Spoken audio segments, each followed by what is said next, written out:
Ciao a tutti, benvenuti a Il Cuore d'Italia. Oggi vi porto a Venezia, ma non quella delle cartoline estive con il sole alto e il cielo azzurro. Vi porto in una Venezia invernale, avvolta dalla nebbia umida della laguna, dove il silenzio delle calli viene rotto all'improvviso da un'esplosione di colori, sete preziose e piume eleganti. È il tempo in cui la città cambia volto, in cui la realtà si mescola con la fantasia e dove ogni persona può diventare, per un attimo, qualcun altro. Ma perché, secoli fa, gli uomini hanno sentito il bisogno di coprire il proprio volto per sentirsi davvero liberi?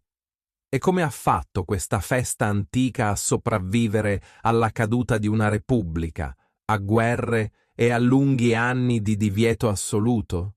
Questa è la storia del Carnevale di Venezia, un viaggio affascinante attraverso i secoli, dove nobili e poveri diventavano uguali dietro una maschera e dove il mistero non serviva a nascondersi, ma a rivelare la vera anima di una città unica al mondo. Per capire davvero il Carnevale, dobbiamo tornare indietro nel tempo, molto lontano. Siamo nel Medioevo, nell'anno 1094. Venezia è già una città potente, una regina del mare che commercia con l'Oriente e accumula ricchezze. Ma la vita a Venezia non è semplice per tutti.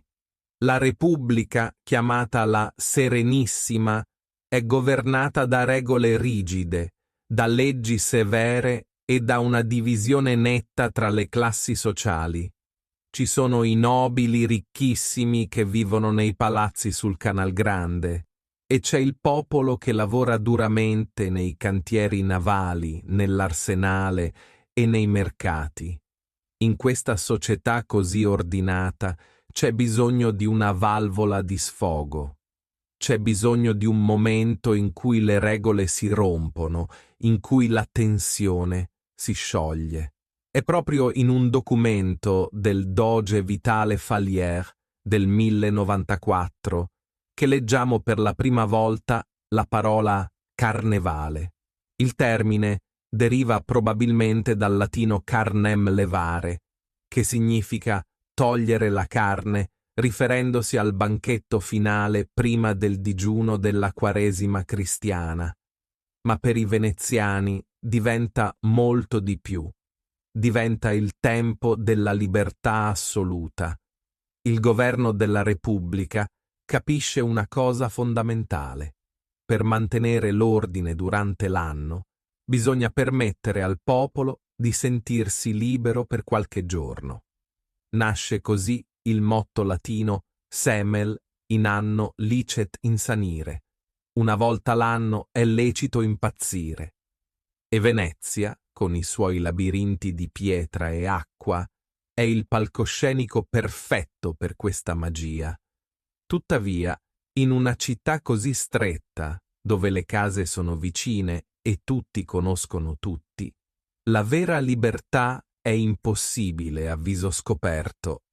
Per scappare dal giudizio degli altri, i veneziani capiscono che c'è solo un modo: cancellare il proprio volto. Così la maschera diventa lo strumento più potente del carnevale. Quando un uomo o una donna la indossano, la loro identità sparisce. Non importa se sei un povero pescatore o un ricco nobile, dietro la maschera sei solo una voce. Per le strade il saluto è uguale per tutti. Buongiorno, signora Maschera. Nessuno chiede il nome, nessuno chiede il titolo. Le calli si riempiono di giocolieri, musicisti, venditori di dolci fritti chiamati frittelle. In piazza San Marco si organizzano spettacoli incredibili, giochi di piazza, fuochi d'artificio e acrobati che camminano su corde tese sopra la folla. È un momento magico, un respiro profondo prima di tornare alla vita dura di ogni giorno. La città intera diventa un teatro a cielo aperto, dove la finzione è più vera della realtà. In quei giorni Venezia non appartiene ai dogi, ma appartiene a chi ha la fantasia di sognare. Facciamo un salto in avanti e arriviamo nel Settecento, il XVIII secolo. Questo è il secolo d'oro del carnevale, il momento in cui Venezia diventa il salotto più elegante e misterioso d'Europa. La città è al massimo del suo splendore artistico e culturale, anche se politicamente è ormai debole. Ma nel carnevale Venezia non ha rivali. La festa dura tantissimo. A volte comincia già a ottobre e finisce a febbraio. Per quasi 6 mesi all'anno la città vive in un sogno mascherato. In questo periodo camminano per le strade personaggi leggendari. C'è Giacomo Casanova, il famoso scrittore e avventuriero, che usa il carnevale per i suoi incontri amorosi segreti. C'è Carlo Goldoni, il grande scrittore di teatro, che osserva le maschere per creare le sue commedie immortali. La maschera non è più solo un gioco, diventa uno strumento necessario per la vita quotidiana. Tra tutte, la maschera più famosa di questo periodo è la bauta. Non è solo bella, è geniale. È una maschera bianca, rigida, con il labbro superiore sporgente e allargato. Questa forma strana serve a due cose. Permette di mangiare e bere senza dover togliere la maschera e soprattutto cambia la voce di chi parla, rendendola metallica e irriconoscibile. Per le donne, invece, c'è una maschera curiosa e affascinante. La moretta. È una piccola maschera ovale di velluto nero che copre solo la parte centrale del viso. La particolarità? Non ha lacci. Per tenerla sul viso, la donna deve mordere un piccolo bottone interno. Questo significa che la donna che indossa la moretta non può parlare facilmente. È la maschera del mistero assoluto. E quando cala la sera, la vita notturna si sposta nei ridotti, le case da gioco.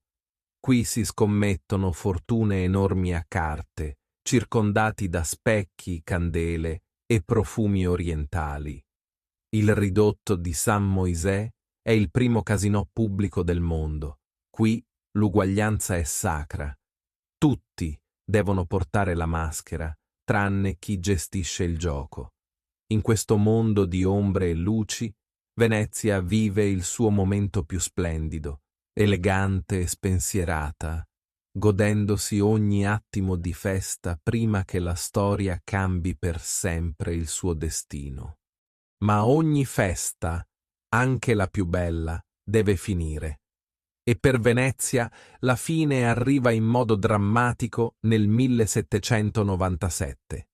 All'orizzonte del mare non arrivano navi mercantili cariche di spezie, ma le truppe di Napoleone Bonaparte.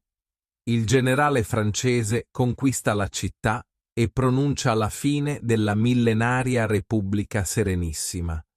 Venezia non è più libera, viene ceduta agli austriaci, poi torna ai francesi, poi ancora agli austriaci.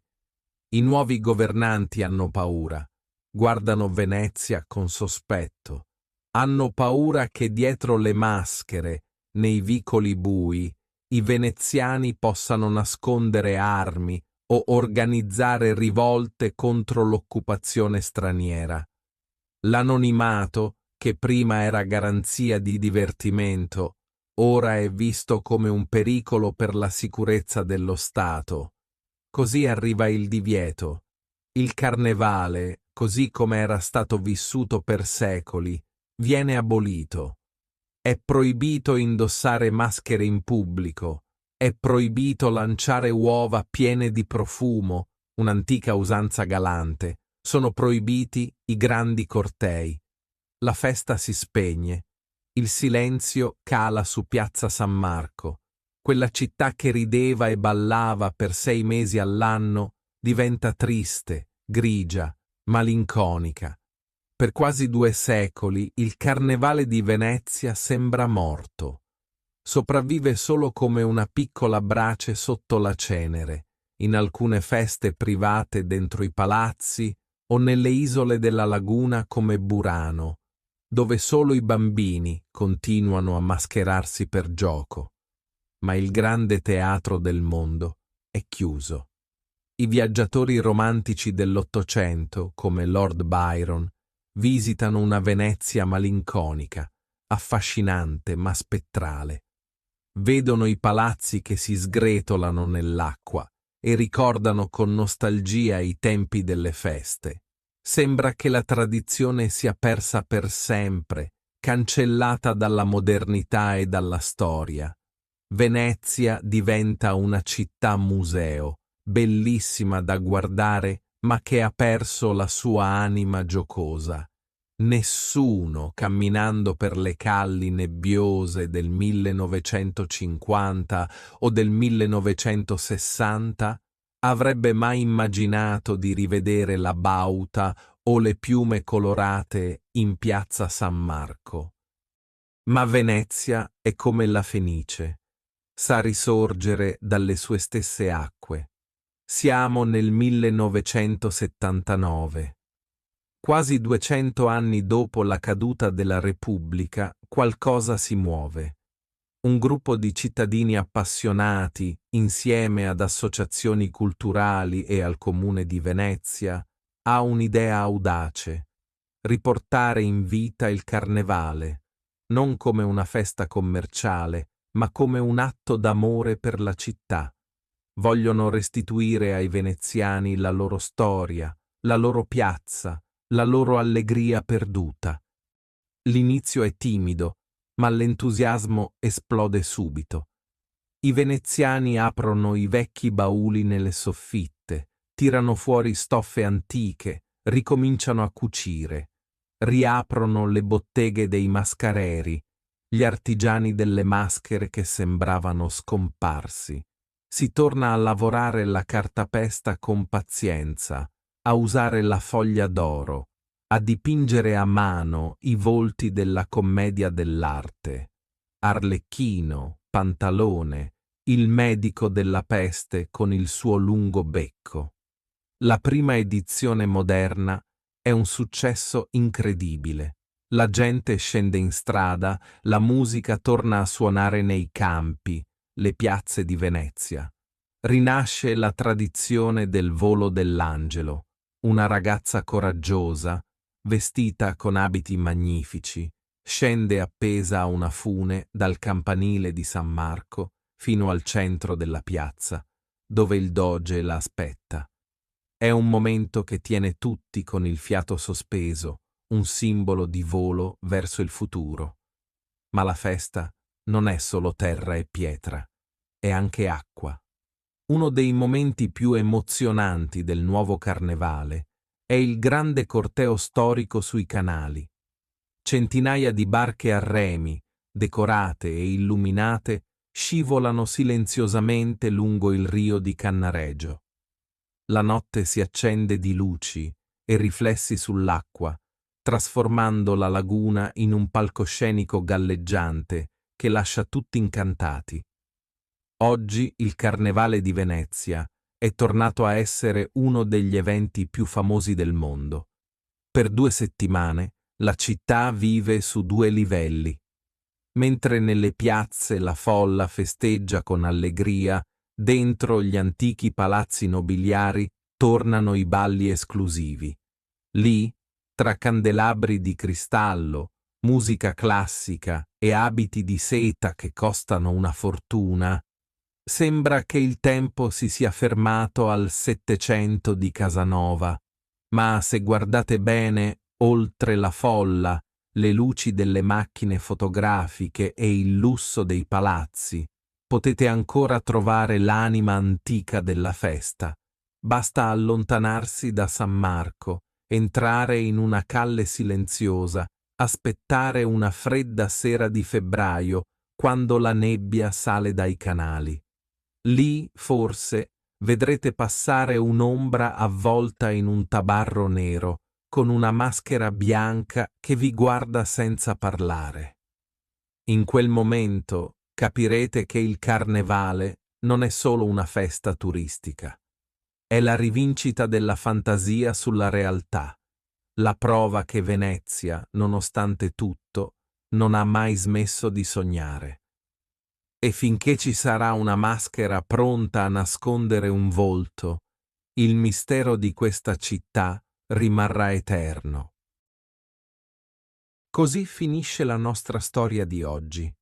Il Carnevale di Venezia ci insegna che la maschera non serve a nascondersi. A volte serve a svelare la verità. Serve a dimenticare per un attimo chi dobbiamo essere, per scoprire chi vogliamo essere davvero. In un mondo pieno di etichette e differenze, questa festa antica ci ricorda che, sotto i vestiti e i ruoli sociali, siamo tutti uguali, tutti umani, tutti pronti a sorridere dietro un pezzo di cartapesta dipinta. Se anche tu ami l'Italia e vuoi scoprire le storie che rendono unico il nostro paese, resta con noi. Ogni settimana un nuovo racconto ti aspetta, qui su Il Cuore d'Italia.